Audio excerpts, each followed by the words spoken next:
Hey, welcome back to the channel. I'm Pete from PMG Auto Care, and today's video is all about this seriously cool R33 Nissan Skyline.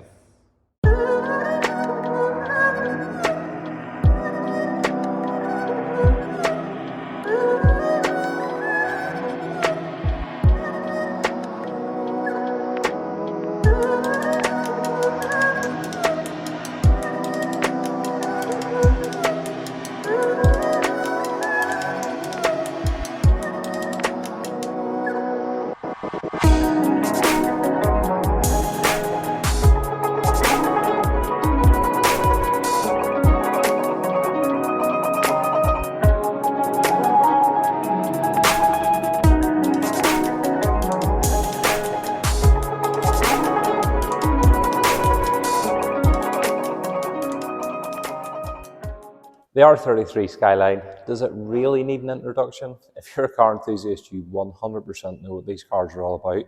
I'm going to guess that you fell in love with them the same time the rest of us did, and that's when you first watched the original Fast and Furious.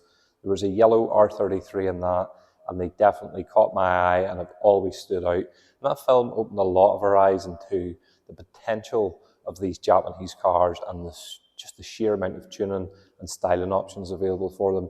And well, many of us dream of owning them, and then when we do, we dream of this perfect project where we can bring the car to be our most ideal vision of what that car could be. And today's one, the owners had just that vision, and well, it's kind of been ruined a bit for them, and that's where we're going to step in. So they bought this car as a totally standard example. It was grey in colour, totally bone stock Skyline. Rare to see them like that nowadays. And they thought, good clean base to start with, and then they can put their own stamp on it. Well, what they've done, it looks absolutely incredible. They've painted that lovely bright red, full custom body kit and stuff on the car, and it really looks great. But what is letting it down for them? What has ruined their experience? The body shop.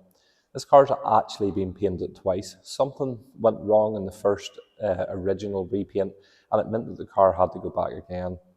It was a long, drawn-out affair with the body shop.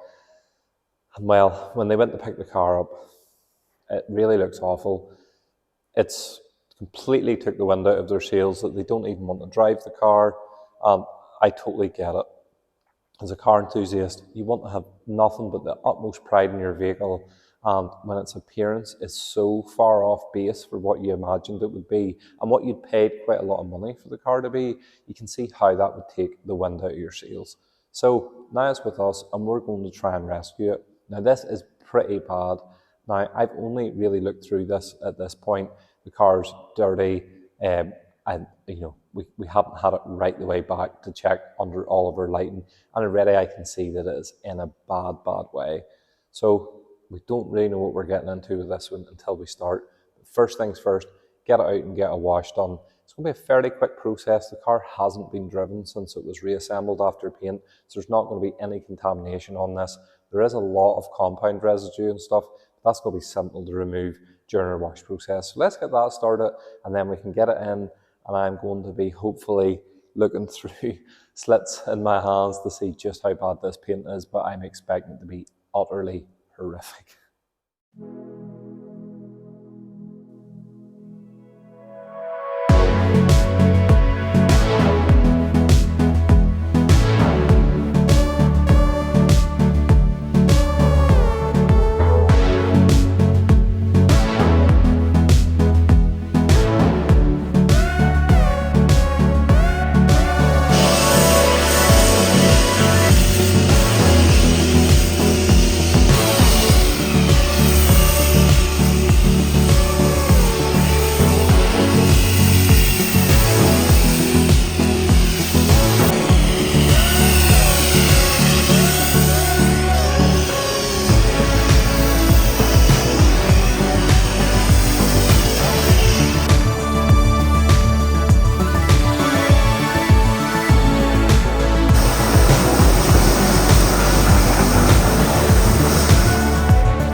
isn't that a horror show. It is so bad.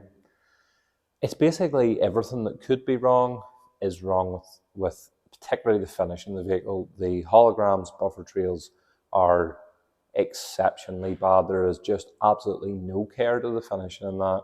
And well, to be honest, that's kind of going to rob and detract from us even seeing what paint issues there is.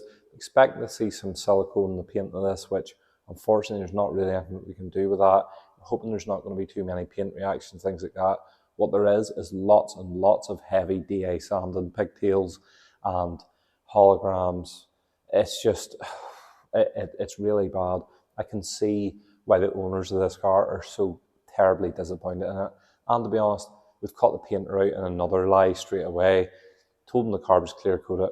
I just had a feeling that it wouldn't be. Just from getting a feel for the job, I did a quick test, and sure enough, colour transfer straight away. So this is single stage paint, which to be honest means that there is plenty of scope for us to push with that finish, but it also requires more care for the owner down the line. So we're going to be ceramic coating this.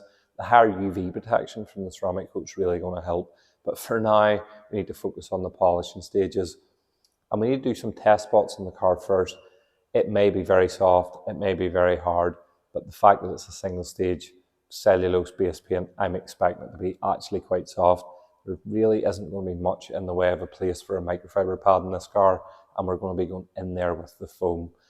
I don't really know what exact products that we're going to be going for at this stage, but I'm going to maybe try some Ultra Cut, and I'm thinking maybe a Roops yellow or maybe even some Hex Logic yellows, something around that medium aggression, and just take it slowly as we just have to assess this as each panel goes, and that's how really you have to tackle a job like this. There's no real frame of reference other than our years of experience with different paint finishes, but I can't say this is just like another R33 Skyline with factory paint. What we're working with is whatever the painter managed to get out of the gun, and well, you've seen how they've left it. The good news is, even if we can't get this back to perfect, which I suspect we're not going to be able to, it's still going to be such a drastic change that I think the owners are still going to be filled with pride to actually use the car. And that's the thing here. I feel so bad for them. You know, I've been in that position before where I've had stuff done to my car by specialists that you're entrusting, and when it doesn't work out, it leaves a real bad taste in your mouth. It can take quite a while to get over it and really get that enjoyment back again. So I'm really, really going to try my best to do everything I possibly can with this. Now, the one thing being that solid single stage red, the gloss is going to be absolutely insane. But I want to keep micromarring down to about as much as possible at this stage. But let's just see how we get on. I can't put any commitments forward here as to exactly what we're doing. This is a learn on the job type thing. Take as much feedback from the paint and the car as possible and switch it up as and when we need to. Let's get cracking, and hopefully we can make this Skyline look something that the owners finally have pride in.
this is the face of relief.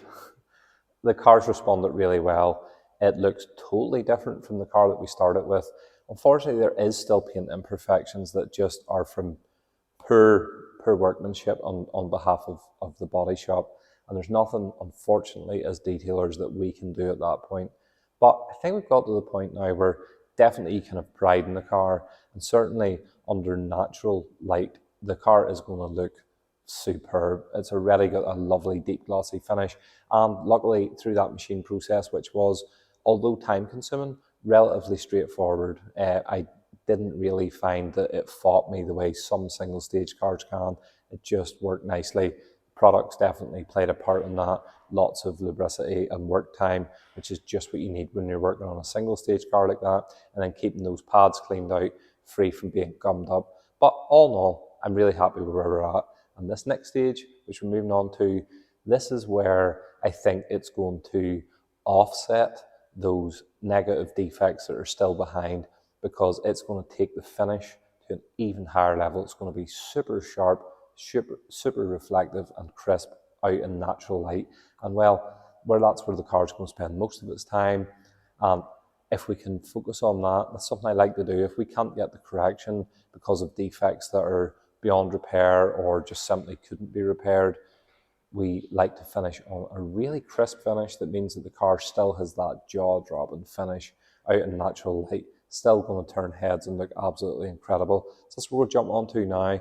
Black fine finishing pads, softest pads that we have, and then go in with the CarTech 12,000. So there's a little filler in CarTech 12,000, so it's important that we have to break it all the way down, make sure that we're not filling anything. But to be honest, all we're doing at this stage is dual nut. There's not really anything to be filled, but wiping it down with panel wipe will offset that anyway. So let's get cracking with that, take this to another level again, and then we can move on to my favourite bit, which is all the final finishing and getting the coating laid down.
Doesn't that look really good so far?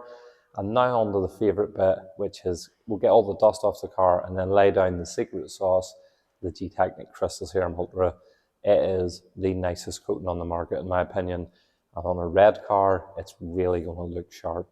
So let's get all that dust off, clean up all the trims, wheels, glass, coat that, and just do all those little finishing touches that just finish the car off and leave it looking really good. I cannot wait to see this when it's done. I know it's going to look awesome, particularly out in natural light.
the Skyline all buttoned up. Just one thing left to do. I'll show you guys it finished.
Doesn't that look great?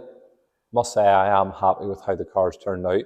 That was borderline, you know, do you paint the car again or not? Well, I think it's got to the point that personally I wouldn't. At the expense that the owners unfortunately have been through to this point, it's hard to know if they're truly going to be happy with it whenever they come to pick it up or not. And that's because, well, when you have a sour taste in your mouth and the job that you originally paid for is the problem, it can limit then your expectation of what you're getting after that. And well, unfortunately with a job like that, until we start into it, you know, the defects are so bad, it actually can disguise some of the stuff underneath it. And that's what we found whenever I started machining that car. There were certainly some things that are beyond just being repainted again. But that's when it's sitting in here under very, very intense lighting that's designed to show up every flaw, no matter how small it is in the car. When you see it outside in the daylight, you can't see anything like that. It really looks mega. Certainly if it was my car, I'd be over the moon with it. And I hope that the owners are happy, and that it means that they can finally now use and enjoy the car just how they intend it and get the project back on track and get that love back for it again. As I say, I've been there before with specialists that have let me down on vehicles on my own, and I know it really can knock the heart out of you. Sometimes it's even meant I've sold a vehicle because it's just scuppered the whole project and I just feel like I need a clean break and move on. And then sometimes you get the heart back in it again, and well, at the end of the day, it's all about enjoyment, particularly with specialist cars like these. They're not something that you're using for your daily grind or run to the shop. They are solely about the ownership experience and the pleasure that can be drawn out of that experience. So hopefully this has done enough to rescue that and let them finally enjoy the car that they've worked so hard to build. And what a result. It really is stunning. I love everything that they've done with it. I think it looks absolutely mega, and I hope they can now continue on that journey, finish the build and enjoy the car. So if you've made it this far, thanks for watching. Please subscribe and like the video if possible. Next one up is going to be this lovely little Subaru that's sitting behind me. JDM Import and Preza, regular customer we've done quite a few cars for, quite a few of them have been in Prezas, and well, this is his latest acquisition. It's been painted in Japan, and the paint job's actually reasonably okay, but it's a little heavy texture in places, a few little runs and things. So what we're doing with this is a full wet sand detail. That's going to knock all the texture back out of that car, and then we'll get into deep paint correction. It's a lovely little car. It's a great example of one, so be sure to check that video out. We tend to try and launch a video weekly, usually uploads on a Sunday. So if you're watching this now, a week later, it's going to be the little Subaru. And then we have a few other things up next. We've some exciting plans for the channel. It's taken us on a few more journeys. We did that journey down to A+. If you haven't already seen it, go check out that little barn find mini video. And well, we've some trips to England planned and some behind the scenes things with some manufacturers and just trying to add a little bit of spice to the channel. Anyway, thanks again for watching, and we'll see you soon.